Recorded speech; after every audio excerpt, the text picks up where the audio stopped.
Shalom, still preparing the Parasha Korach. This morning I was working on the last three enemies that we didn't finish off last week. So we came to enemy number 8. So this Torah portion I'm going to finish off with enemy 9, 10 and 11. And what's interesting is that the previous enemies had to do with different areas of the city and the land, the birthright, the newborn, and they were the guardians of the valley or the land, the mountainous area, the city and the threshold.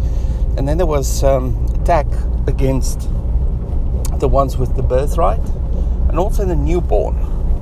What we discovered in enemy number 8 is leaning into the time frame of the winepress, which is leading into number 8, the new beginnings, which is the 8th millennium.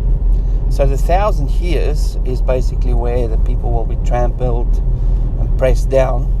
And that language I found in enemy number 9 and number 10. So the last three enemies give us more information about the time of the winepress and what is happening there. So it's more about the destruction of those enemies than those enemies opposing people. So it's more about the victory of Yahweh and Yahweh becoming their enemy and destroying him. One of the verses we're looking at is in Zechariah 14 that talks about that Yahweh will come and make war against those who come up against Jerusalem. And then he will bring the plague.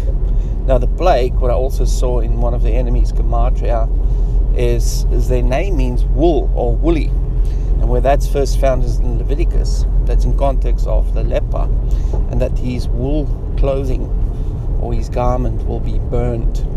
So we all know that through previous studies that your garment represents your body. So that is the fleshly bodies that will be burnt or consumed, because those contain the fleshly desires and the sin. And then the people will go through a purification process, and it also used the language of the lake of fire. But what we need to remember about the lake of fire, it's coming from the throne of Yahweh. So the origin of the lake of fire is also the final destination of the lake of fire, which is final purification and cleansing, but this time by fire. We also read in the New Testament, I think it's in Luke, that it says that his enemies, or that you will be judged or consumed by fire, or you'll be saved by fire, and everything that is not of Yahweh will be consumed, but you will be saved through fire. So whatever is good that is still left within you, even if it's a little speck of light, that will survive. And everything's bad, out of darkness, will be destroyed through the fire and the cleansing, because the new kingdom does not have any room for darkness. It's a place of light, it's a place of truth, and the king will reign. So there's no longer an authority that will take the upper hand like in the current kingdom we're living in, because we're currently living in the kingdom of the Nachash, because Adam and Chava lost it in the original sin, and the fallen state is actually the kingdom of Nachash, which is the cursed land which was given to the enemy. And because the ruler of this land is now the Nachash, he is the essence of the curse that came upon man and that came upon humanity, that came upon the earth and everything that is currently cursed. So we are subject to the curse and the one that's reigning over the cursed land, which is Hasatan, also known as the devil. Now what we see in the connection there, if you read Revelation, it talks about that when the book of life is opened, the dead will give an account, or the sea will give their account, and that's the second resurrection. And that happens after the 1,000 years, after the releasing of Hasatan, because he will be bound for 1,000 years, and then the books will be opened, which is the book of life. And if those whose names aren't found in the book of life, Sheol will be cast into the lake of fire. Now Sheol will contain all those who are still entrapped in the jail, the whole of the Nachash, the dwelling place of the Nachash, the origin of the Nachash, where he comes from, which is Sheol, the place of the dead. And all of that will be cast into the lake of fire of purification. Now, everything, as I said, that is not light, that's darkness, will be consumed, but everything that is light will remain.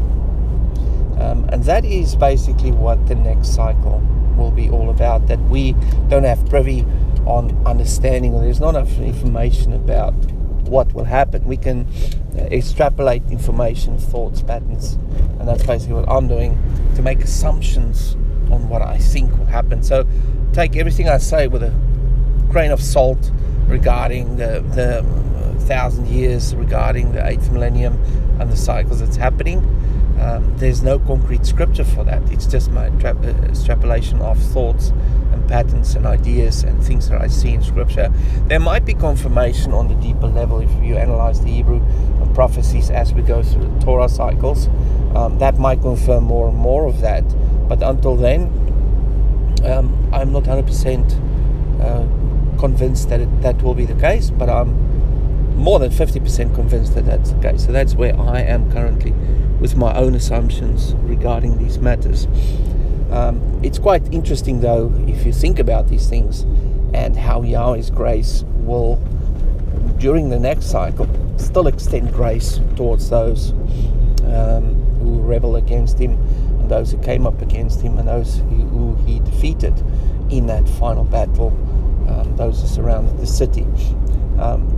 So that is all I want to share today, just the context of the last three enemies. And then, of course, we're going to look at Korach and his two henchmen, and then the 250 men and what that means, and the three types of rebels. So that will conclude our study for the Sabbath. Looking forward in sharing that, and I hope you have a lovely day. Shalom.